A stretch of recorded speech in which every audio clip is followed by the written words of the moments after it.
할렐루야. 사랑하는 대강의 가족 여러분, 오늘 하루도 하나님의 말씀과 동행하는 삶이 되길 소망합니다.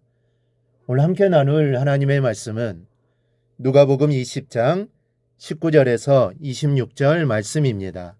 서기관들과 대제사장들이 예수의 이 비유는 자기들을 가리켜 말씀하신 줄 알고 즉시 잡고자 하되 백성을 두려워하더라. 이에 그들이 엿보다가 예수를 총독의 다스림과 권세 아래에 넘기려 하여 정상꾼들을 보내어 그들로 스스로 의인인 체하며 예수의 말을 책잡게 하니, 그들이 물어 이르되 선생님이여 우리가 아노니 당신은 바로 말씀하시고 가르치시며 사람을 외모로 취하지 아니하시고 오직 진리로서 하나님의 도를 가르치시나이다. 우리가 가이사에게 세를 바치는 것이 옳으니까 옳지 않으니까 하니, 예수께서 그 간계를 아시고 이르시되 데나리온 하나를 내게 보이라. 누구의 형상과 글이 여기 있느냐? 대답하되 가이사의 것이니이다. 이르시되 그런즉 가이사의 것은 가이사에게, 하나님의 것은 하나님께 바치라 하니, 그들의 백성 앞에서 그의 말을 능히 책잡지 못하고 그의 대답을 놀랍게 여겨 침묵하니라. 아멘. 서기관들과 바리새인들이 어떻게 해서든 예수님을 잡으려고 했으나 백성들이 두려워 잡지 못했습니다. 유대 백성들이 워낙 주님을 지지하고 따랐기 때문입니다. 이에 저들은 강계를 부려 예수님을 잡고자 합니다. 즉 정탐꾼을 예수께 보내 자신들이 민족주의 운동을 하는 바리새인과 헤롯 당원인 것처럼 가장하여 예수님께 질문하여 함정에 빠뜨리려는 전략이었습니다. 원래 바리새인들과 헤롯 당원들은 서로 섞일 수 없는 존재들입니다. 헤롯 가문은 정통 유대인이 아닙니다. 로마에 의해 이스라엘 왕으로 세워진 가문이기에 유대인들은 헤롯의 정통성을 부인했습니다. 따라서 유대인의 정통성을 중요하신 바리새인들 역시 당연히 헤롯 당을 싫어합니다. 그러나 예수님을 잡는 일, 즉 예수님을 죽이는 일에는 서로 원수 같은 사이가 하나가 되었습니다. 그러한 저들의 관계를 가지고 예수님께 와서 질문합니다. 선생님이여 우리가 아노니 당신은 바로 말씀하시고 가르치시며 사람을 외모로 취하지 아니하시고 오직 진리로서 하나님의 도를 가르치시나이다. 우리가 가이사에게 세를 바치는 것이 옳으니까 옳지 않으니까. 지금 저들은 예수님께와 세금에 관한 문제를 가지고 질문을 했습니다. 이스라엘에 있어서 로마에 세금을 내는 것은 매우 민감한 문제입니다. 당시 로마는 식민지 나라들에게 많은 세금을 거두었습니다. 인두세와 관세 등 여러 가지 세금이 있었는데 그 모든 세금은 수입의 3분의 1이나 되었다고 합니다.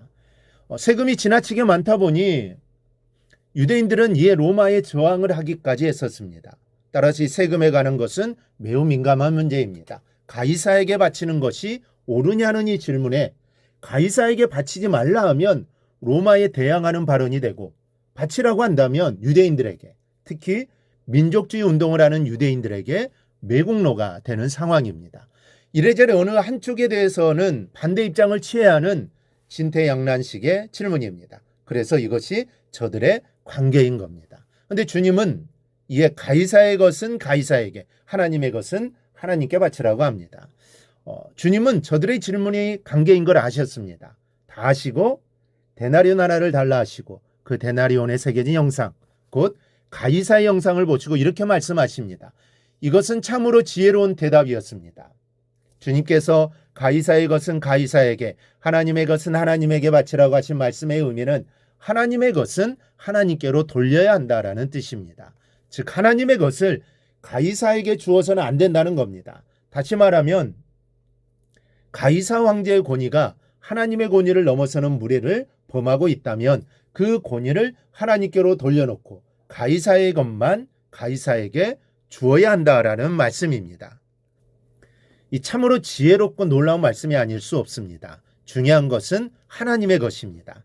하나님의 것에 대해서는 왕이든 백성이든 그 누구 할 것 없이 하나님께 온전히 돌려야 한다. 그리고 가이사의 것, 곧 국가의 권력도 하나님께서 세우신 것이기에 그에 적절하게 돌려야 한다라는 것을 말씀하는 겁니다. 모든 주권이 하나님께 있습니다. 이 세상의 모든 질서, 권력이 하나님께로부터 나온 것입니다. 때문에 하나님과 국가를 동시에 인정해야 한다라는 말씀입니다. 우리는 먼저 하나님 중심으로 보고 하나님의 선하신 목적과 뜻에 합당한 삶을 드려야 합니다. 그리고 하나님께서 세우신 권력에 대해 국가에 대해 우리가 져야 할 책임과 마땅히 행할 의무를 다해야 합니다. 그것이 바로 진정한 그리스도인의 자세입니다. 주님의 그 지혜, 저들은 아무런 책도 잡지 못하고 아무런 대꾸도 못하고 침묵할 뿐입니다. 여러분, 이 말씀을 통해서 우리가 돌아봐야 할 것이 있습니다. 과연 우리는 하나님의 백성으로서 이 땅에서 우리가 해야 할 의무를 다하고 있는지 점검해야 합니다. 하나님의 백성으로서의 책임, 이 나라의 한 국민으로서의 의무와 책임을 온전히 지켜야 합니다. 그것은 곧 하나님 주권에 대한 인정이요, 충성이기 때문입니다. 우리 모두 이런 마음을 가지고 살아가기를 주님의 이름으로 축원합니다. 오늘 묵상한 말씀을 굳게 잡고 삶으로 실천하며 살아내는 대강의 모든 성도들이 되기를 축복합니다.